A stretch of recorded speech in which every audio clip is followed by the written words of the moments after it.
and somehow we still managed to get it all together, and we're pretty proud of that. So we welcome you, and there's links in the chat if you'd like to learn more about us. What brings us together? What brings us together is an opportunity for our students, our alumni, and our community of Beonair professionals, which includes all of you, providing an opportunity for you to get to know those subjects that are important to you, to have industry experts come in where you can really ask questions and learn those things that are important and valuable to you so that you can grow what it is you're looking to do. Today is a very, very big day for the Beonair Network because we are launching, it's really the hard launch of our Beonair Podcast Network. And we're really, really proud of this effort. We are bringing together podcasters that are alumni, that are current students, and that are folks that have great podcasts across the country.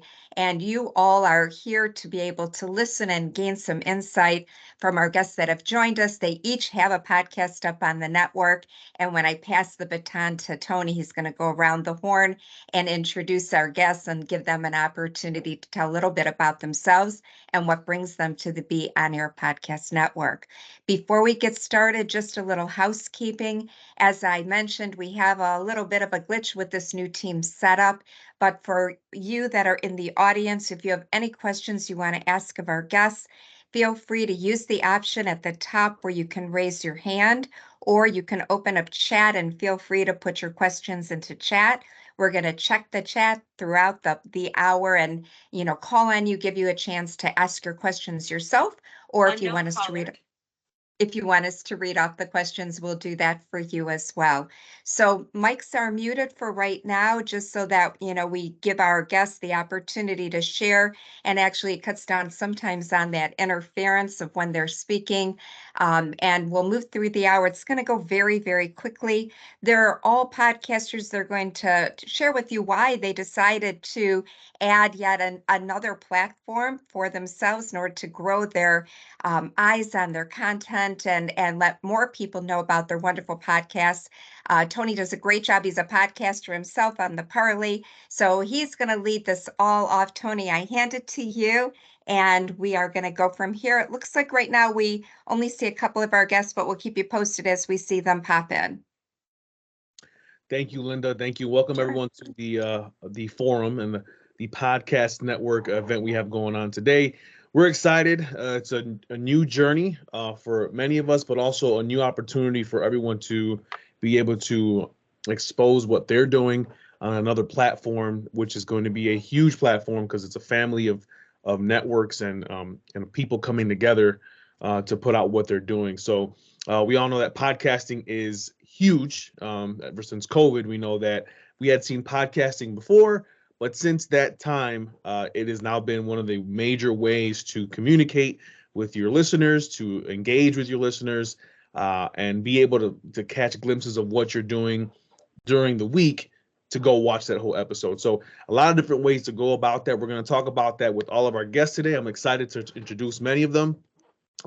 So I'm going to get through some of the names here real quick. And if I mispronounce some of these, I apologize. I want to make sure I do this correctly for them. But we do have, if I'm not mistaken, Darvio Morrow is only audio. Is that correct? If I'm not mistaken, is he here right now?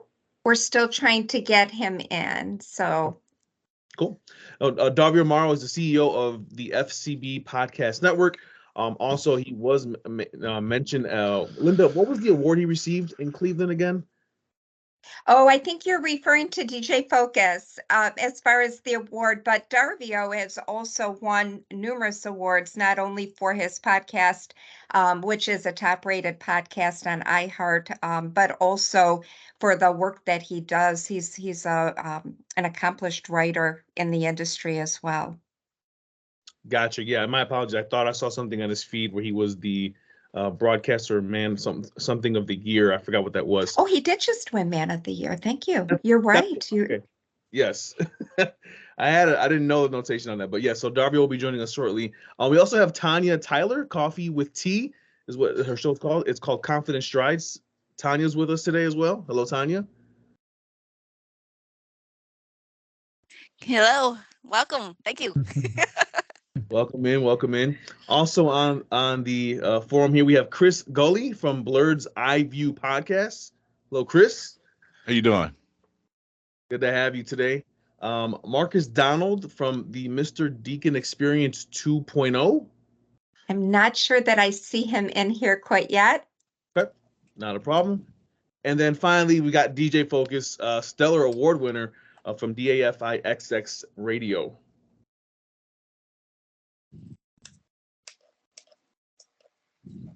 I think I got everybody here. Okay, great, awesome.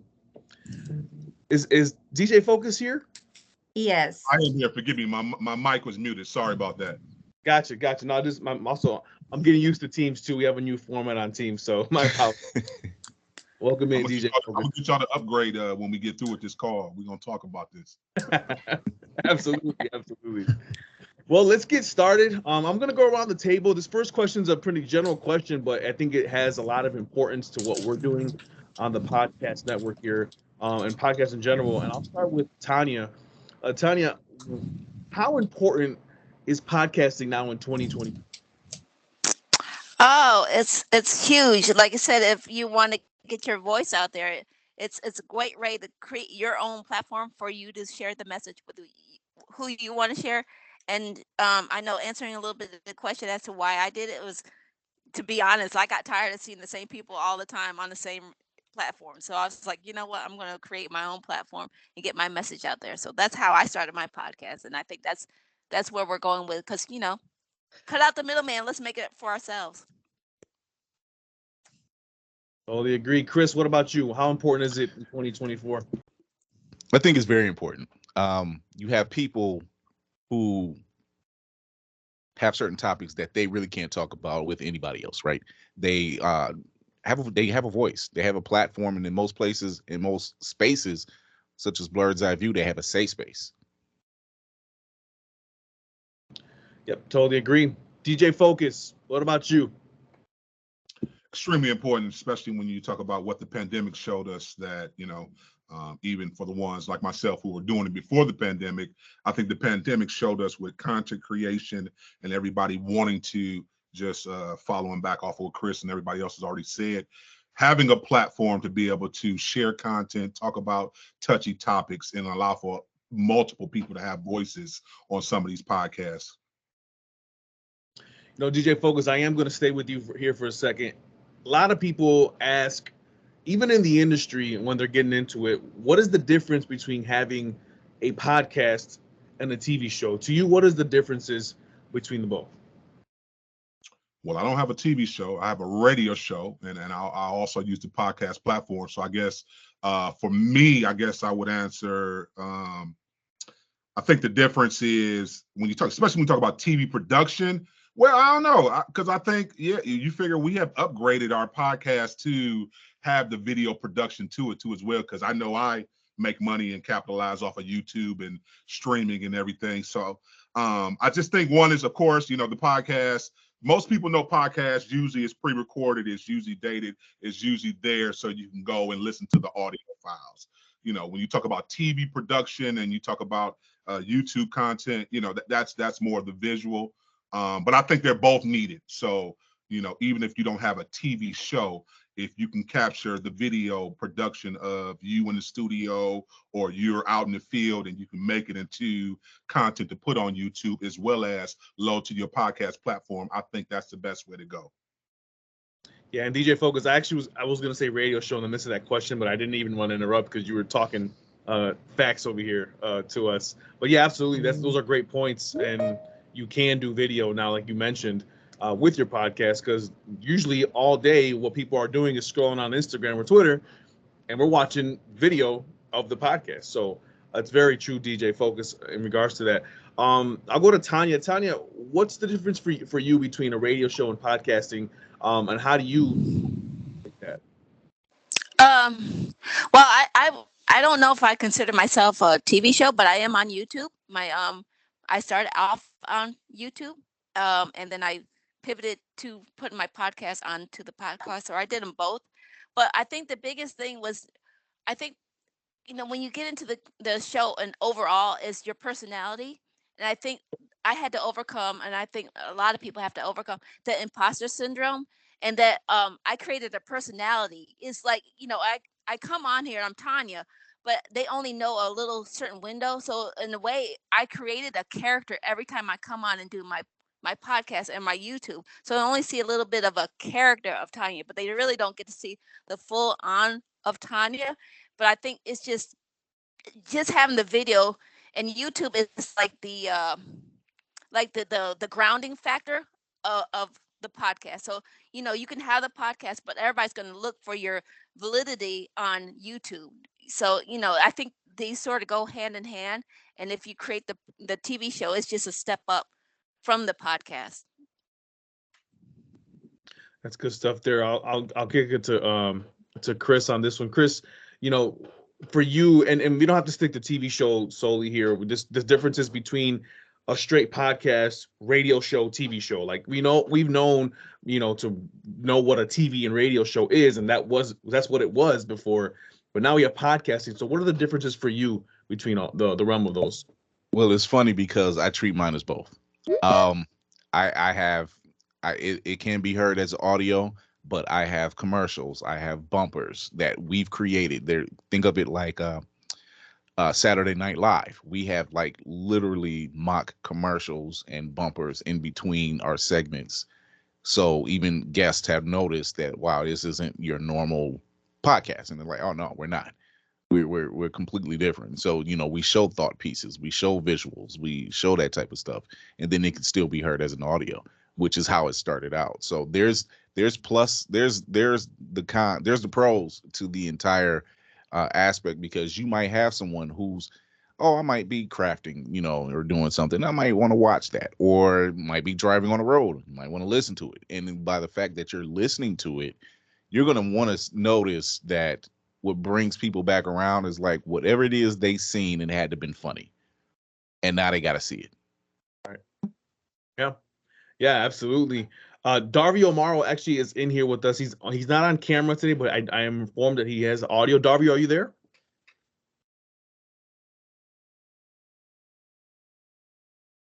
No, Darvio? We'll work on his mic. All right, not a problem. So we'll continue on with the forum here. All good insight from all of you. Absolutely correct. I mean, I believe personally, you can integrate everything into one in regards to video and audio, and that's really what you need to do nowadays.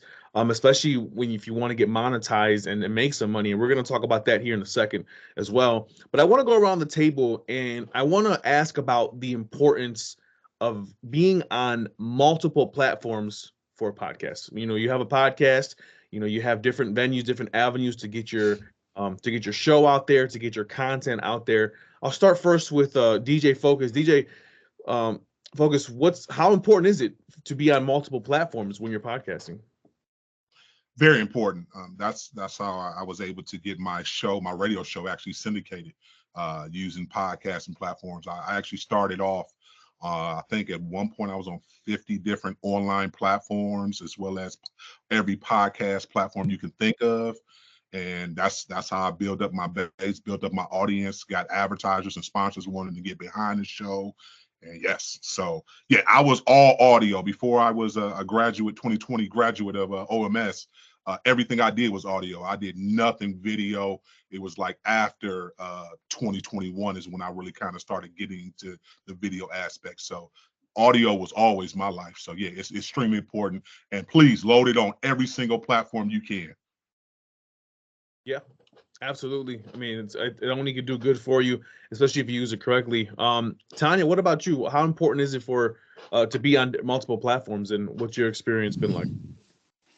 Oh, it's been a learning curve, because for one, when I started my podcast, I just jumped right in and did video podcast or vidcast or audio podcast the same. I didn't have any thought of like, oh, I'm going to do audio or anything like that. So I just jumped in with both feet, and I was like, wow. Zoom, because I'm pre-recorded, I use Zoom, so they gave me the video and the audio, and I figured out how I can use.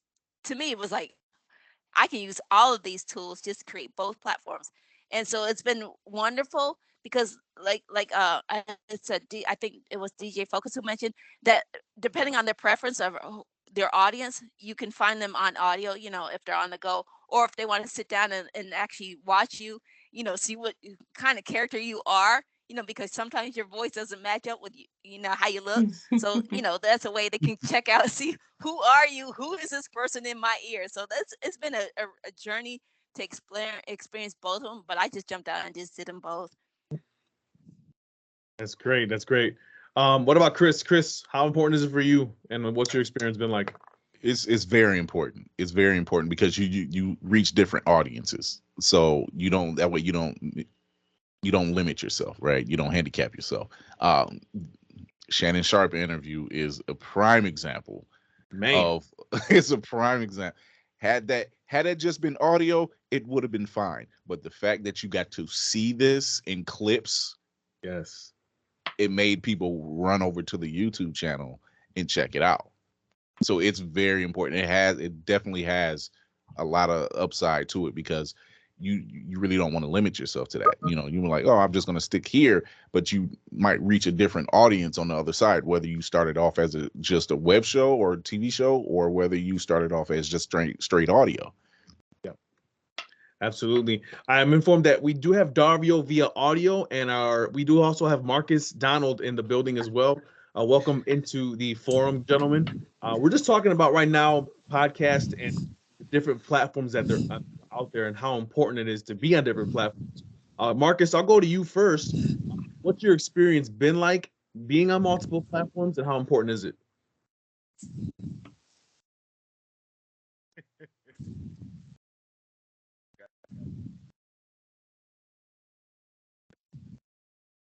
Marcus, are you there? Can you hear me? Okay, I'm not too sure if he can hear me at the moment. I'll round back over to him. Darvio, are you there? Yes, finally. What's going on, y'all? What's going on, brother? Did you have a question? Yes. So, being on as many platforms as possible is very important, but I do think you have to be strategic as well. And I think it really depends on your show. Now, for the audio standpoint, there really is no excuse not to be on every platform, right? Because it's so easy to get access to those. Now, as far as I heard a little bit of the conversation before when my mic wasn't working about video versus audio. And again, I think it depends on where you're at. It depends on the nature of your show and what you have to start with, right? So I think sometimes, like if you're just starting out, people think I got to be able to have this big production in order to do my show, or I can't do my show. Well, what ends up happening is you end up not doing your show. So you use whatever you have at the time to get, because the most important thing is to produce content. Now, one thing that we have done, and one thing that we still do on my show in particular, we do make heavy use of visualizers. So we'll take audio clips, put the logo on it, the cover on it, and have some designs or whatever to make it like a video in an MP4 where you can upload it to a YouTube. We take some clips and do the visualizer clips on social media and stuff like that.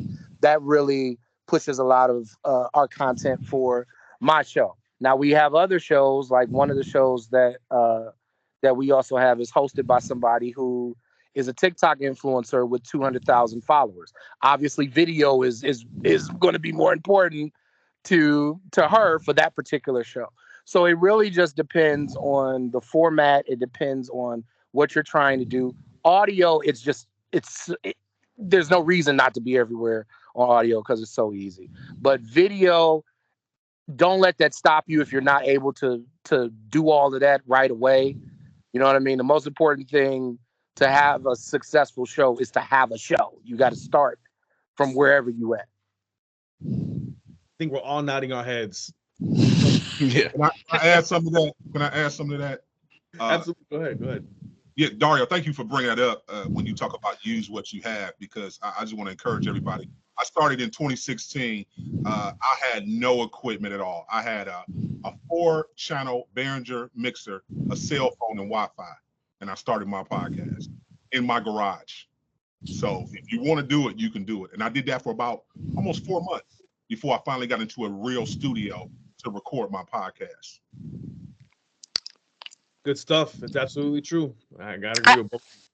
I wanted to add something real quick. I think here's the thing I've learned as a business owner too, or I should say, as I was coming up on my podcast. When I started the podcast, once I got into YouTube, that's when I really got serious about learning about the SEO and everything behind it. So because I was on YouTube, I took it more serious because there was more things I had to do to prepare myself to be on YouTube. And I think that's being on YouTube made me a better podcaster and being able to explain the back end of behind the podcasting. So that's just one other aspect that I learned from my experience of being on YouTube, because if it wasn't for YouTube, I probably wouldn't have tried so hard to make it better. Yep. Everyone's avenues is most definitely slightly different, but I think the goals always remain the same, and the end results are the same if you do it well. I do got word here, Mark. Mr. Deacon, is Mr. Deacon there? Can you hear us? Yeah, I can hear you. Can you hear me? Yes. All right, we got you. Nice. Very nice. Oh my God. All good. We got you. Well, Mr. Deacon, you've kind of been hearing the conversation, I think, and it's the questions, we posed out there. I want to make sure you get into this as well. How important is it to be on different platforms, and how has the experience been for you? Oh, it's very, like my man said, it's very important that you can get on multiple platforms. But my main suggestion is it's very difficult to do it by yourself. So before you even think about a platform, I will think about what is your niche? What is your genre? What are you going into? If you're into video games, Twitch is a great place to go.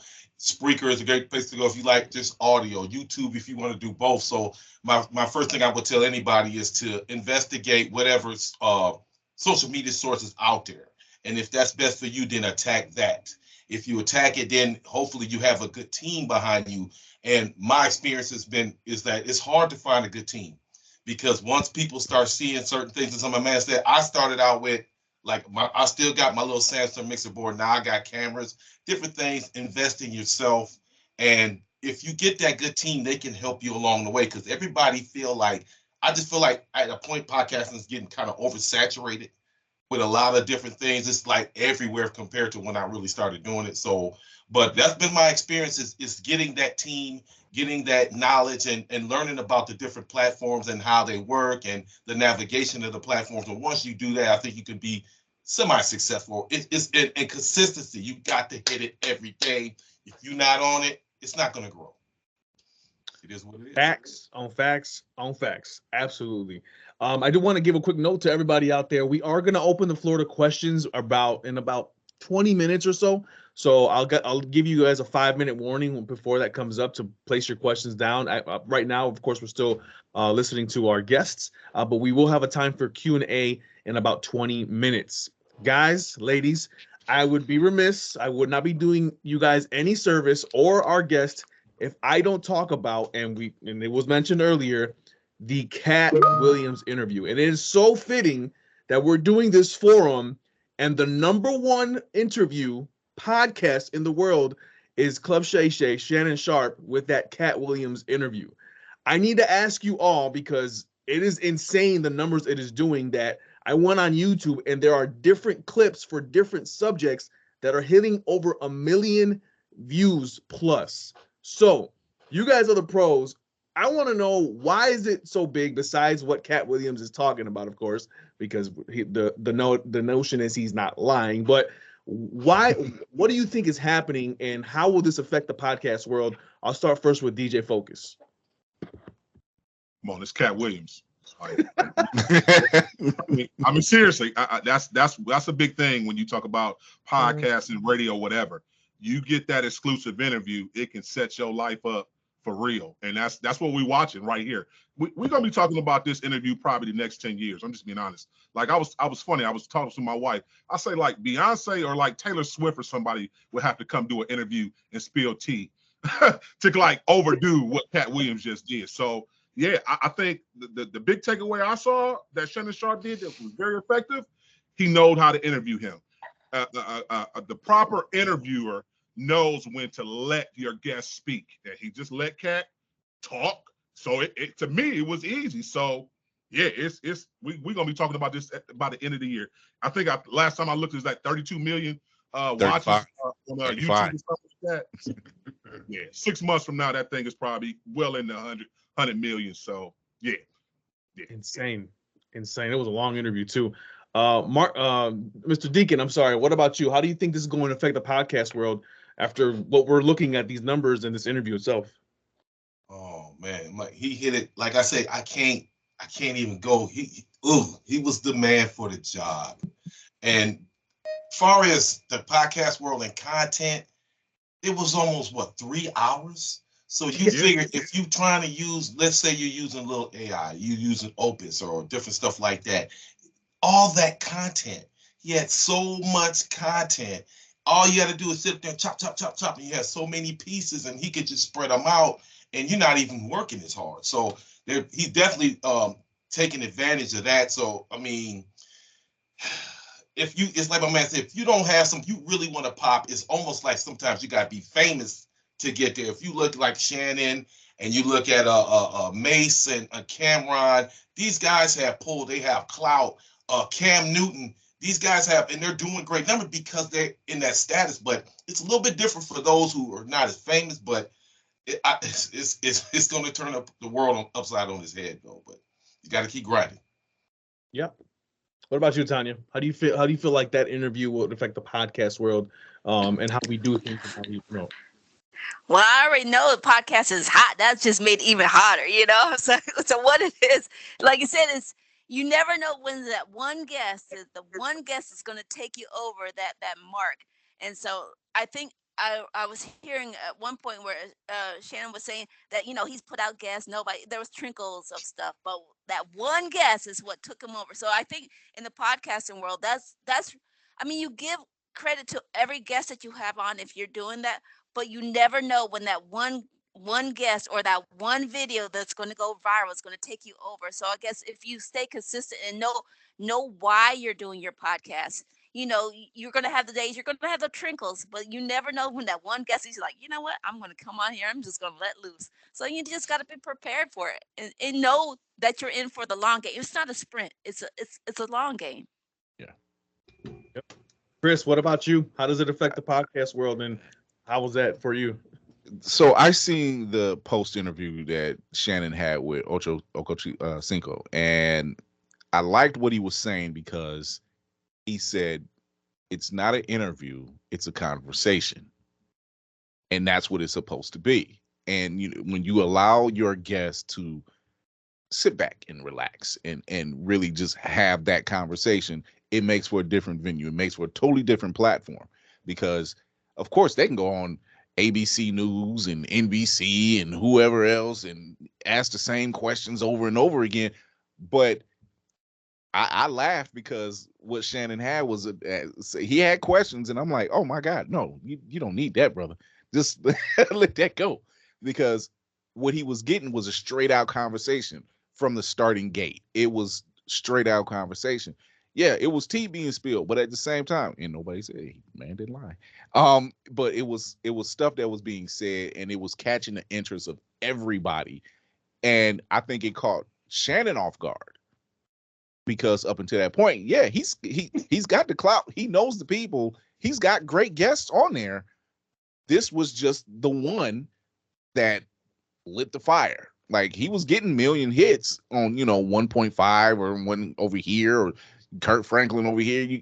You're getting your hits, but it took that, and sometimes you need that one piece to really take it over the top. Because see, now people are what's going to happen is, if they weren't watching before, they're watching now. If he didn't have followers before, he does now. You watched him on ESPN, or you may not have watched him. You're watching him now based off of this, because see, now you're going to want to know who else is on here. Who else does he have? What other guests does he have on here? So it's going to change the landscape, and I hope it does, because I hate to toot my own horn. It's what we do over on Blerd's Eye. We have conversations, because I know I can get somebody on here and ask them the same old thing, and you don't want to do that all the time, because especially if you're getting a high profile guest, they probably got asked this question before.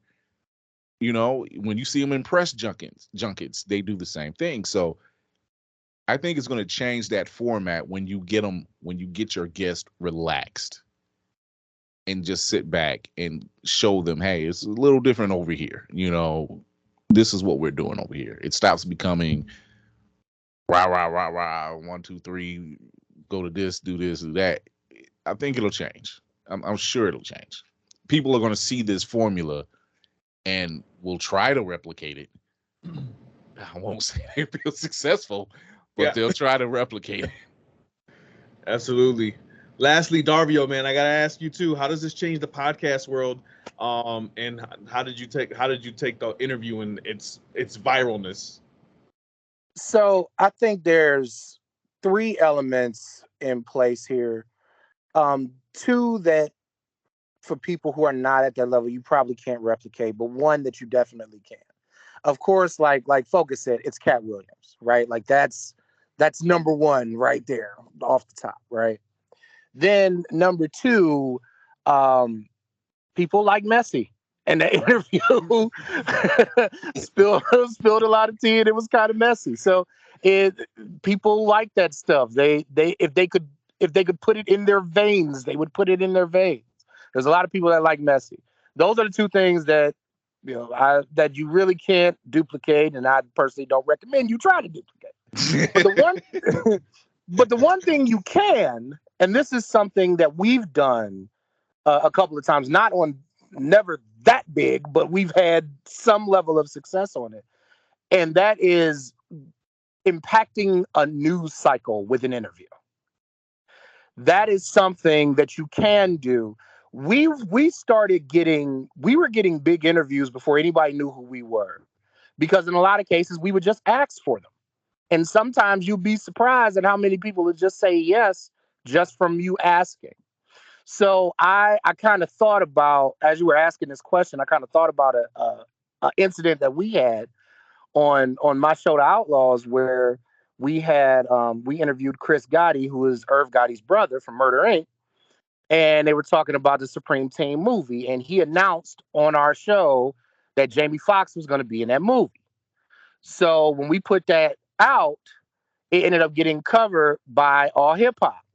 So when it got covered from All Hip Hop, 50 Cent saw it and did what 50 Cent does.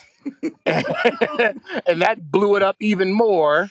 And then Ja Rule saw 50 Cent's response, and then Ja Rule responded to 50 Cent, which blew it up even more. So now an interview that was a 30-minute interview on our show, a 30-minute interview on what was at the time a 60-minute show, now ended up getting coverage in Complex and Double XL and The Source and all of these different places. Once you hit something that hits the news cycle, because that's what happens. So a lot of reporters look for stuff, ready-made stuff that they can report on.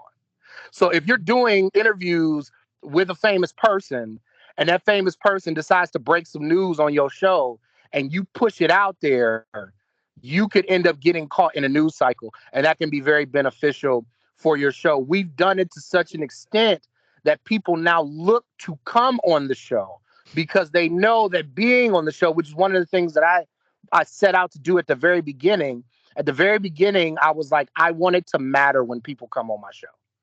I want it to mean something when people come on my show. Now, that is the aspect, I think, of the Cat Williams Club Shay Shay interview that everybody listening can duplicate and replicate depending on what your specific niche is. You know what I mean? I wouldn't be trying to chase after and copy exactly what Shannon did. But what you can do is find a way to impact the news cycle with the guests that you have and the questions that you have based on your specific niche. All great information right there. Definitely an interview for the ages for now, as it continues to move up in numbers, and really gives us a base of how big a podcast can be. Right.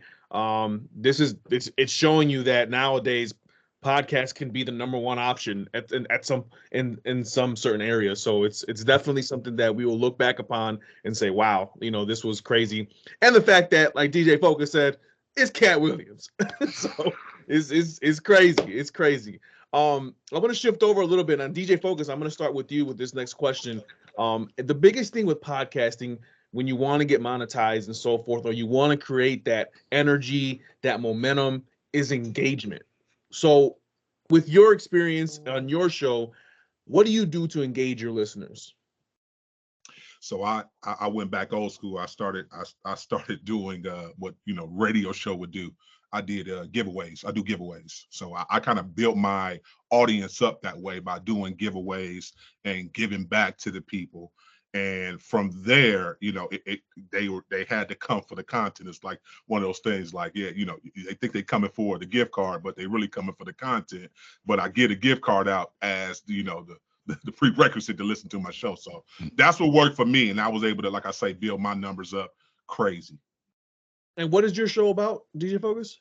I do a little bit of everything. So it's faith-based, but we talk about a little bit of everything. We talk about politics, church and politics. We talk about, the political race and church and everything that goes into music. When you talk about hip hop, everything, sports. I have a sports anchor that's on my show too as well. So I have a little bit of everything. It's a well-rounded radio show, but it's all faith-based centered. Very nice. Very nice. Mr. Deacon, what about you? What do you do? What do you do to engage your listeners on your show?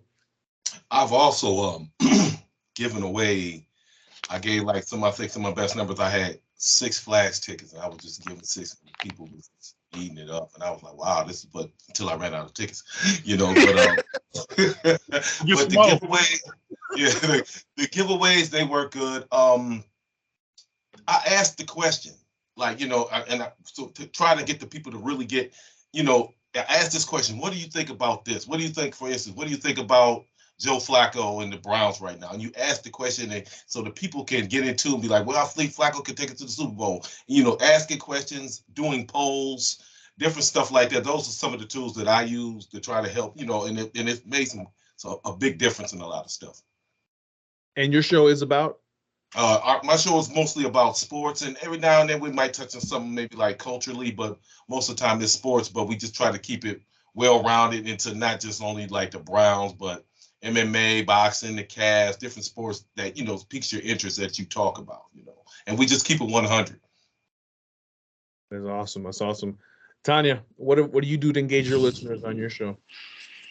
My podcast is mainly about transformational stories. We do 20-minute interviews, and I do a lot of entrepreneurs who've shared their story from getting them from one point to the other point.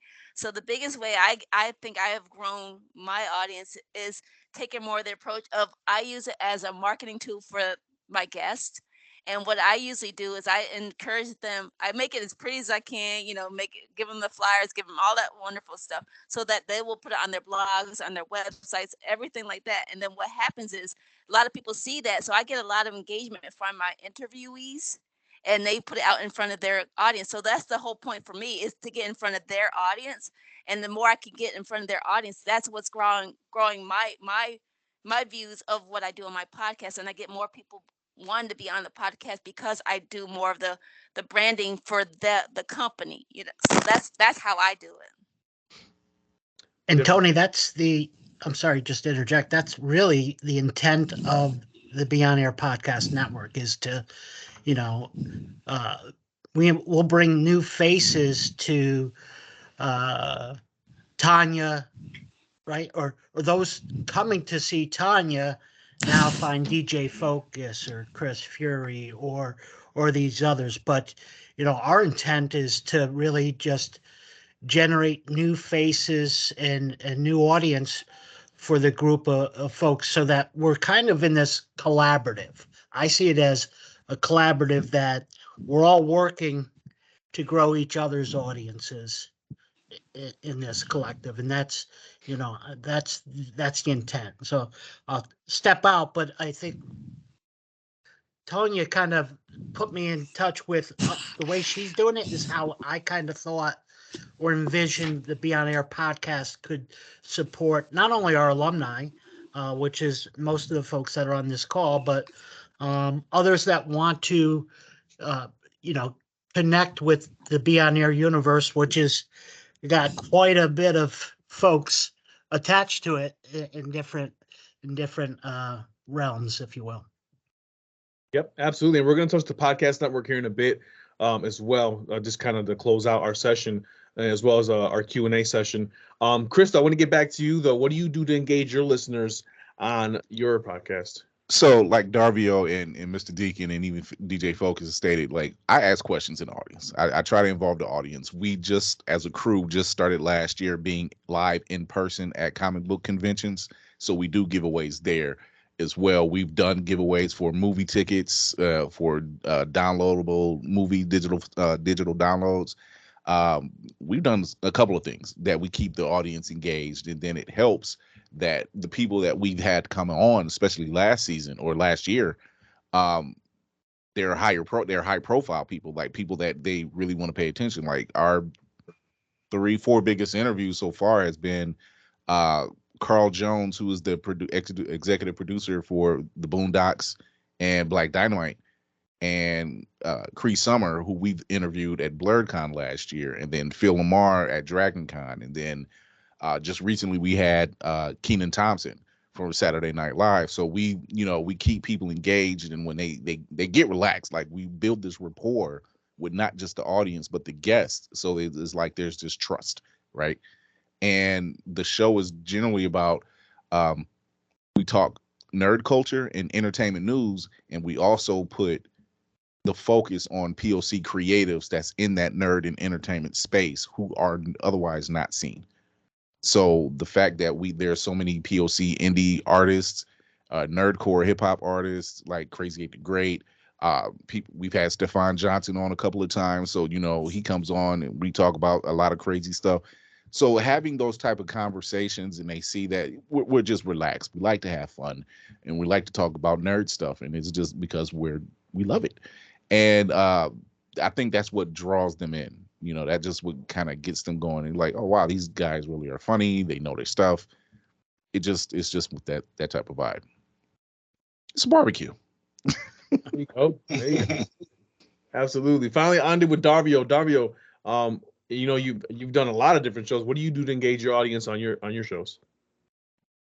So for my show in particular, The Outlaws, and really, because I'm the head of the network, it kind of trickles to the whole network as well. I use social media a lot, particularly on X, but also Facebook and Instagram as well. And I engage back and forth. And it's funny because a lot of times there will be people who would have discovered me either from a tweet that went viral or from something I wrote in Newsweek or something like that. And then they decided to listen to the podcast from that. And now they're fans of the podcast based on what I've said on some of these other platforms or whatever. So that is something that we use very heavily. We have another one of our hosts.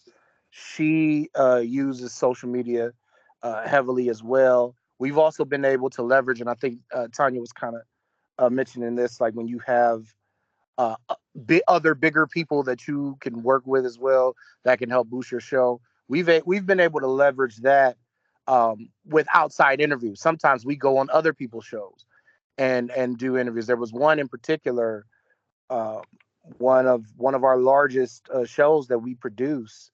It blew up by that host going on another person, on a bigger person's show, and then the people who heard that was like, "Ooh, I like her. Let's go try out her show," and then it blew her show up. So now a lot of the fans of the people of the show that she went on become her fans. So it's things like that. Doing social media is something that I cannot stress enough. It's extremely important because it's a way to engage directly with your audience immediately. It's an effective way to do so, particularly if you understand your niche. That part is very important as well. But also too, one of the things that I've done before, because of the nature of like some of the high profile guests that we have on our show, I will go and ask, and I think Mr. Deacon mentioned this as well. I will go and ask the listeners, what do you want me to ask so and so? What do you want to know about such and such? I always kind of take the approach when I go to any of these interviews, whether it's a actor or musician or athlete or politician or whatever, I always go with the thought process of I am representing the people who listen to me in this room, because I have access to this room. They're getting access to the room through me. So the most important thing is asking what they want to know, what they want to hear. And so I think that has been very effective as well, because then your audience feels like they have buy-in on the product. It's not just look at me, listen to what I'm doing. Now they feel like they're a part of it too. Right. Indeed. And, Darvio, Right. talk about, I'm sorry, somebody has something else? Okay, want to make sure I didn't interrupt anybody. You mentioned social media, and I'm not going to go around the table in regards to social media. I think we all know here how big social media is attached to your podcast, right? We're going to have our platforms, and we're going to discuss the Beonair Podcast Network in a second. But we all know that Instagram, X, right, Facebook, YouTube, all these major platforms that are out there are the things you need to use to get that engagement quickly. And so, like Darvio was saying, if you have that podcast and you need to, the first thing you're going to do is, of course, you're going to post it potentially on YouTube, right, or on Spreaker or Spotify, whatever, or the Beonair Podcast Network. You're gonna post it on these things, but to get that immediate engagement and immediate response, that's what social media is for. And Darvio, you are not lying. Social media is heaven in our world, because it's basically a tool, and it's one of the major tools that you use when you want to get your content out there. You guys are professionals, and we're going to be approaching up here in about a couple minutes. Linda, I don't know if you can write me later on or separately if the chat is working for the guests to ask questions. If not, we can continue. But I want to ask all of you individually. The Beonair Podcast Network, it is a network where we're giving opportunity for shows to really be part of a family of shows, of networking, right? And to garner engagement, to be able to push your show out there. I wanted to ask you individually, we're all alumni here, if I'm not mistaken. I think we're all alumni here. No, we're not. Okay, Tonia, I have a note from Tonia. I misread that, sorry. Okay, so sometimes working. Gotcha. Thank you, Linda. Sorry, guys. But most of us are alumni here, regardless if you're alumni or not. The network is a big thing that we're working with here, and it's really, really a progressive thing. And I believe, personally, that it's going to help a lot of podcasts. I'll go with Mr. Deacon first. How do you think? How important is the podcast network to you, especially when you're networking with so many people? I think it's very important for us. One of the most important things I think I learned at OMS is networking. Network, and network till your back hurt. And I think being on Beonair gives you that ability to, like, after the show, me and Chris do stuff together. Darvio, happy belated. And you get to make these relationships. And when you make these relationships, that's what Beonair is all about. Not only just, from the Colorado school, from independent school, all the other schools, and those relationships help build not only, like I said, the school itself, but help to build your brand. And I think, to me, that's one of the most important things, is just building representing the school. I represent OMS all day, and representing yourself. And I think that's just it's a big conglomerate, and it should work together. Awesome. Tonia, what about you in regards to the network? How important is you think it is for people to join? Well, for one, I'm not an alumni, so let me just share that. So why did I guess the biggest thing is, why did I join, right? I thought this was an opportunity to connect with other podcasters. So that's why I wanted to be in the great space of other like-minded podcasters. So that's why I joined. But I do wholeheartedly believe your network is your net worth, right? So again, there's always an opportunity for us to meet. I always looking for other podcasters. I'm always looking to come across other podcasters. So even if I didn't come through the school, we're a family because we are putting our messages out there in the world. So that's why I joined the podcast. And like I said, being in the part of the network, again, if you're looking to build your podcast, your visibility is your strength. So again, if you have an opportunity to connect with other people who are doing, even if there was, a portion of half the marketing stuff I could do, why not join a network who specializes in this? And that's what I saw the value of being on there. Plus, I'm in Cincinnati, so I mean, I gotta love the network anyway. So yeah, even if I didn't go for school, I saw the value anyway. So that was easy. That was an easy decision. Yo, I love this energy. Where'd you guys find this? Where'd you guys find her? That's awesome. That's awesome. Thank you, Tanya, for that. DjFocus, man. What about you? How important is it, man? Very important. I can't say it enough. Just like everybody's already said, networking is key when you're talking about building up your show, building up your brand. You want to network, and why not be on a network? Listen, that's pushing out to the masses content each and every day. So I think it's valuable, and I think you're going to get out of your show what you put into it. So whatever you do, work hard. This is not for the faint-hearted. I just want to end with that. I know a lot of people think, yeah, absolutely, you're just going to go viral all of a sudden. It just doesn't happen like that. You have to put the work in. That's something that I learned from OMS. Put the work, hard work, put the work in. Believe me, the right people will notice you when it's time. But network. Absolutely. I think we all grinned when you said you got to put the work in, because we've all gone through some things. Trying to got some lazy content creators out there that think that they can skip the process and circle around the other side, and it doesn't work that way, because we're all still in connection with everybody. That's the beautiful thing about our little space. We all kind of like one person away from knowing, who are you again? Oh, okay. Darvio, I can't see you, man, but I know you grinned when you heard DjFocus say that you got to work hard, man. How important is the network to you? You already know, because we've talked about that before. And Mr. Deacon, first of all, thank you, brother. I appreciate that. And I think he talked as well about networking. This is my first time meeting Tonia, but I know everybody else on the platform right now. And those things are important. But one thing I've said before, as somebody who has built a network before, I was like, I wish I had this when I started. It would have made it a lot easier for me. Because the issue for me, of course, has never been a lack of willingness to do the work. You know what I mean? So I got the work part, but I had to build everything from the ground up, from the bottom. Had nothing, knew nobody other than the people that I knew from OMS.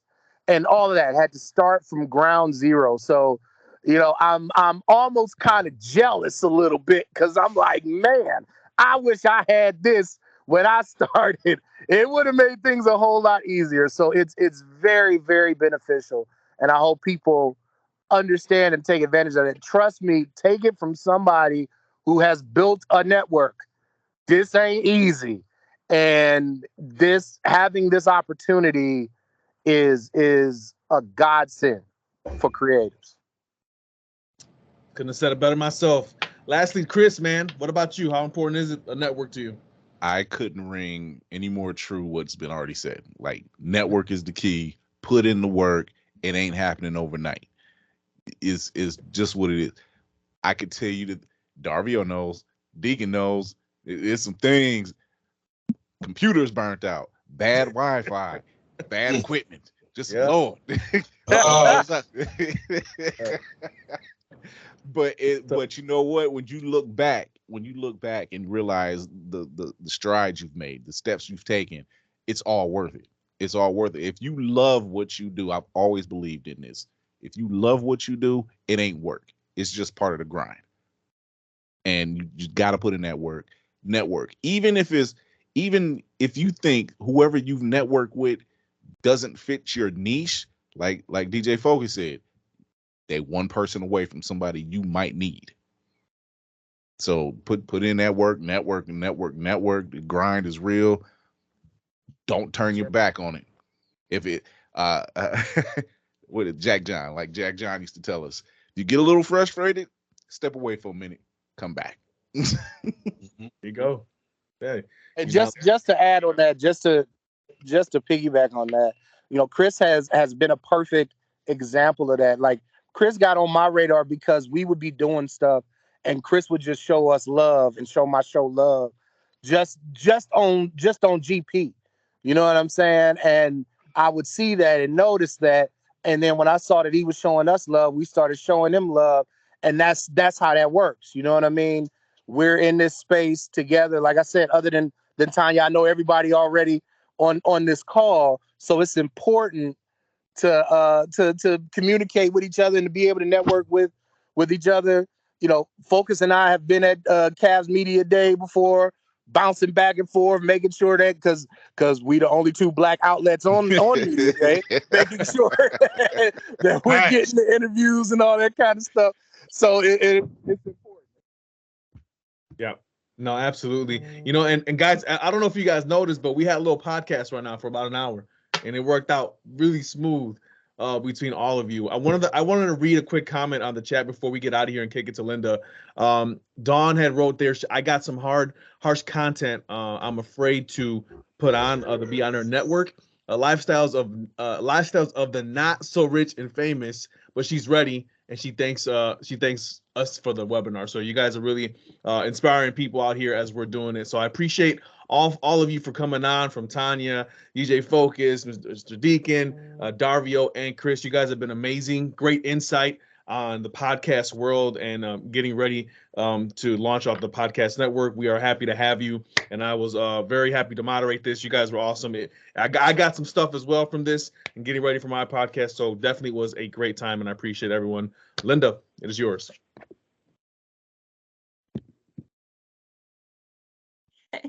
Tilo, you're so right. It was like listening to a podcast, right? It was absolutely perfect in spite of the hiccups that started it, because that's real life. And, you know, to everybody who's tuned in, I have to say, over my 5-6 years with the Beonair Network, I've watched our alumni grow, and to see them sitting here from where they started with their dreams is really quite remarkable. And Tonia, I can feel, you know, from having you feel like you're one of the family, and I can see how you've grown your dreams to reality. And it just really never stops, right?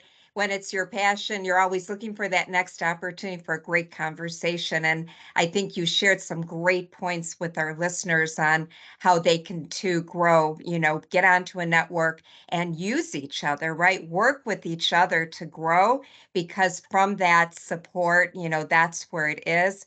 Darvio, you're such a special guy to us. You know, you provided so much guidance in this 4-part series of podcasting. And, you know, for our alumni sitting here, I know that you picked them up and moved them through, you know, as they were moving through. And that's really what it's all about. So I could go on forever and ever, and I know we need to bring this to an end. Maybe we'll come back together and do this all again. But for right now, and go viral, of course. I want to say to everybody that's listening in the chat, I did put the links to the Beonair Podcast Network. You can go on, take a look at the website and see what it's like. Check it out. If you want to register your podcast, now's the time to do it. There's a lot of promotion. We have about 10 million views on our social media. We want to share that with you. It is all about co-branding and pulling each other up so that the world can see all the wonderful things you're doing and have a chance to meet you because of somebody else's networking. Bring them to you. And I loved that tip about using other podcasters on your podcast. Like, what a great opportunity for everybody to get exposure. So join us at Beonair Schools, join us on the podcast network, join us on social media, and together I know we'll move mountains and have great things to come. Thank you so much for being a part of this tonight. Thank you for having us. You're awesome. Thank you. Hey, guests, if you want to stick around just for a second, I'd love to catch a quick picture of you. Right, it'll be better than the one I think I caught. So, and for everybody on this podcast, I know I can't help myself, right? Okay. How about a quick 1, 2, 3? Oh. And John. Okay. Hey, John, sit up straight. Okay. 1, 2, 3. And Darvio, I'll be adding you. All right. You're so awesome. Thank you all for your time. Outstanding. Thank you. Guys, No have a problem. great night. Problem at all. All right, everybody. Take it easy. Take All care. right.